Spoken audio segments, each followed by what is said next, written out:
So it's not a dismissal out of some cheap shot of I don't like you, or I didn't make a lot of money, or it has nothing to do with that. The irony is, and part of the appeal of Marxism has always been to people who believe in liberty, equality, and fraternity, because they feel a kindred spirit in Marx, and they're right. That was his motivation, and it led him to be a critic of capitalism. Let me turn then to how this criticism became, in Marx, a systematic theory. Because it's one thing to be critical of capitalism. For example, you can notice that rich and poor are widely separated, or you can notice that some people have a lot of power and others have very little, and things like that. Those are observations, those are valuable, but that's not a theory. That doesn't explain how and why capitalism should work like that, as opposed to how it had been promised it would work. So Marx began by saying, I want to see what everybody else has understood about economics. I want to learn from everybody who went before me, even recognizing that many of them, like capitalism, are not critical, but nonetheless, he did what I said at the beginning today. He did what you ought to do. You study everybody so you can understand the system.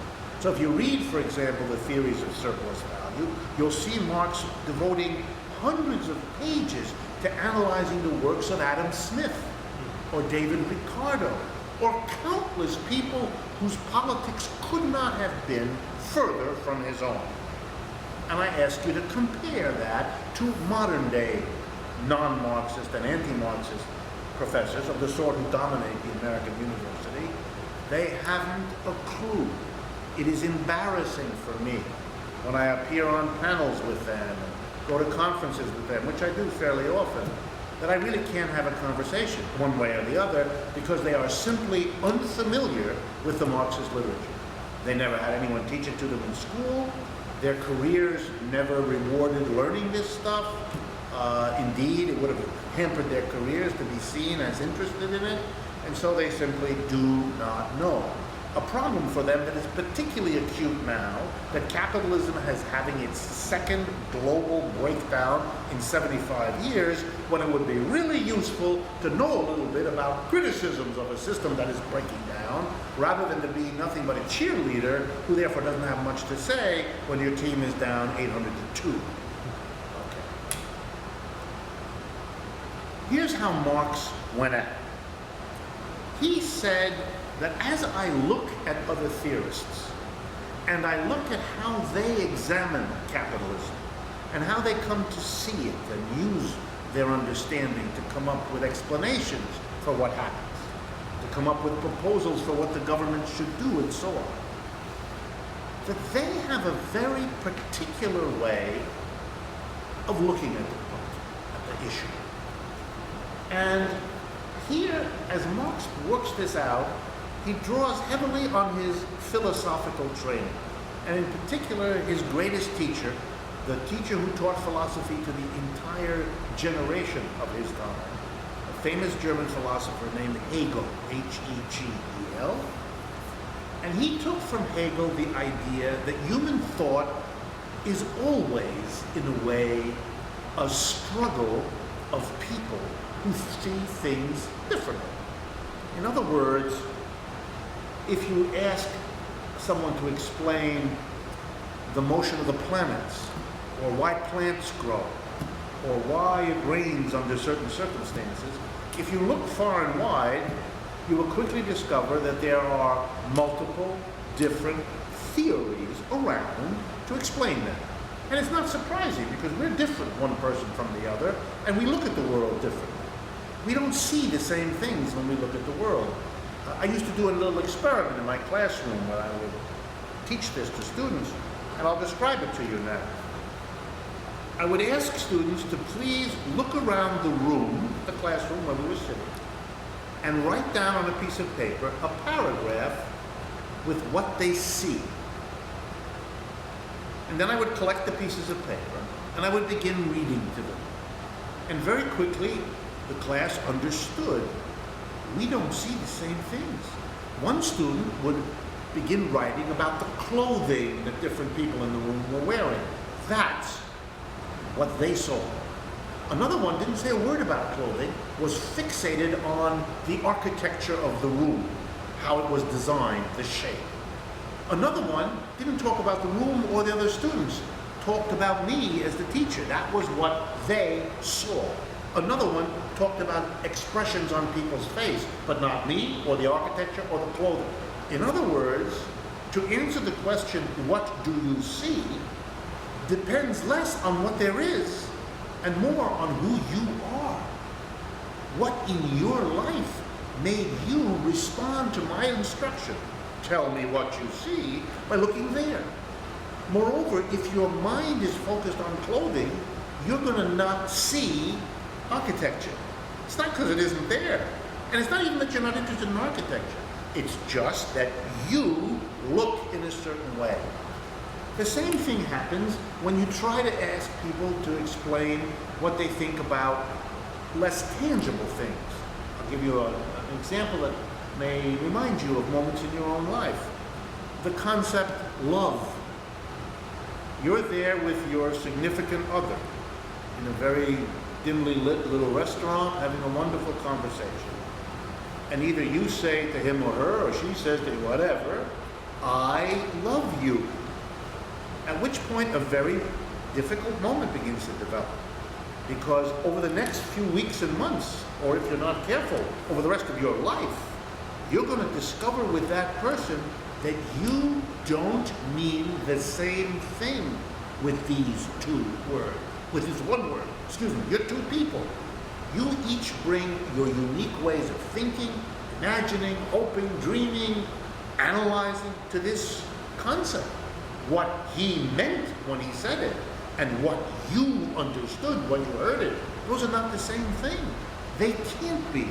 You and that other person are completely different. You had different mothers and fathers, you grew up in a different community, you had different experiences. How in the world would you ever come to see things the same way? You don't. You can't. Therefore, human beings, particularly in large communities, always develop multiple different ways of understanding what's going on. Sometimes, one among the several ways that people have becomes so dominant that either everybody, for some peculiar reason, decides to think that way, or, what also sometimes happens, is that that one perspective represses or suppresses the others, punishes people who believe in some other way. You all know of examples when, for example, one concept of what God is kills people with a different concept. That's very popular and has been for a long time. So Marx begins as a student of Hegel with the presumption that, of course, different people will develop different economic theories. Just like it is no way strange that a family with 3 children will quickly discover that the 3 children don't have the same view of the family. They were not all born at the same time. They were born at different times. Mama and Papa were different people when each of them was born, except their actual experience of the family is different. So it'd be much more bizarre for them to have the same view, and much more suspect, than it would be for them to have a different view. But different views frighten a lot of people.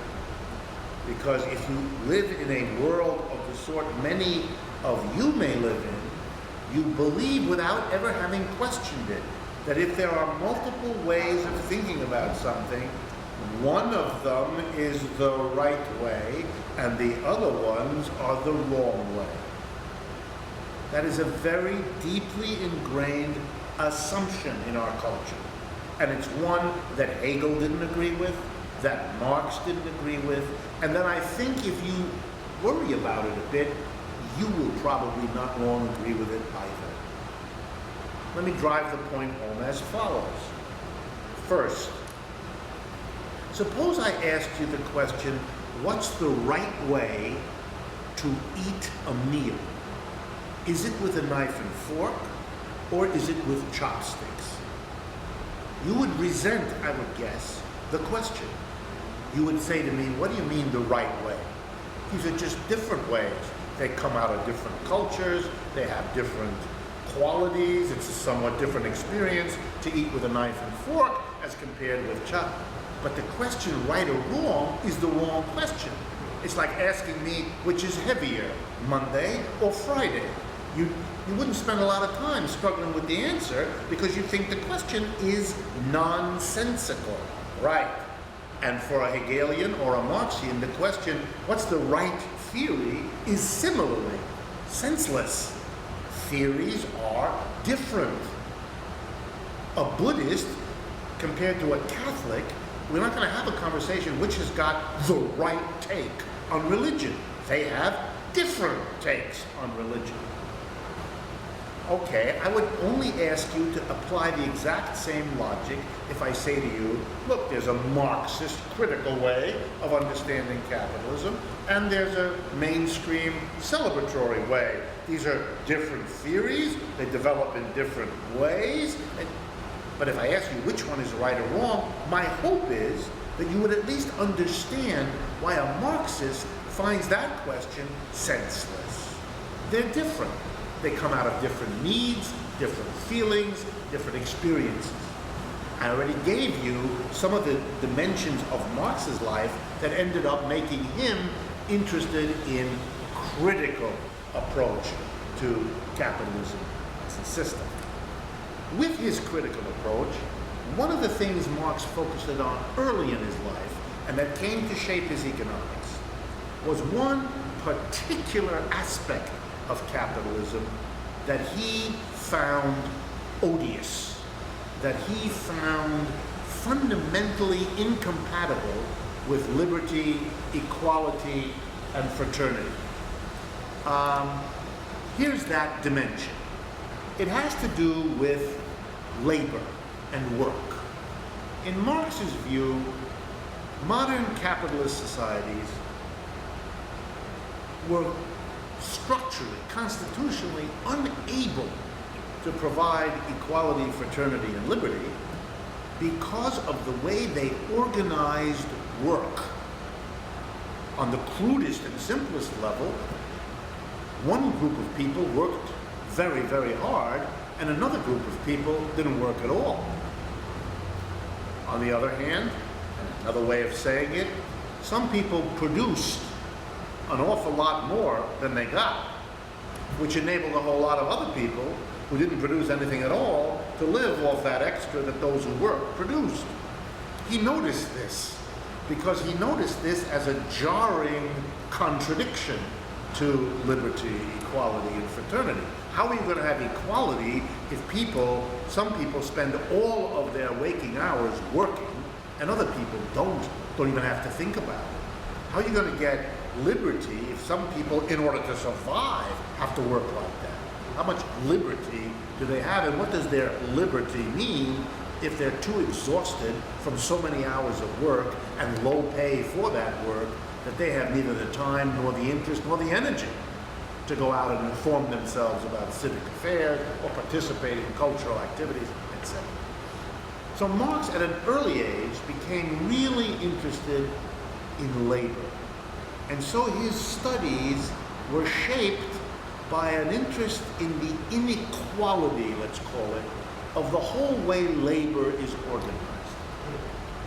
And eventually, it became a kind of hallmark of Marxist thinking about capitalism and about other systems, that he began to realize that not only was he interested in the organization of labor, but that other people who had studied economics weren't interested in it, hadn't studied. Let me again give you a metaphor. Suppose somebody was trying to study your family, and they used sociology, and they used biology and anatomy, and all different sciences to try to understand your family. And then along comes a man or a woman who says, wait a minute, there's something seriously missing. I mean, all these studies have learned things that are useful,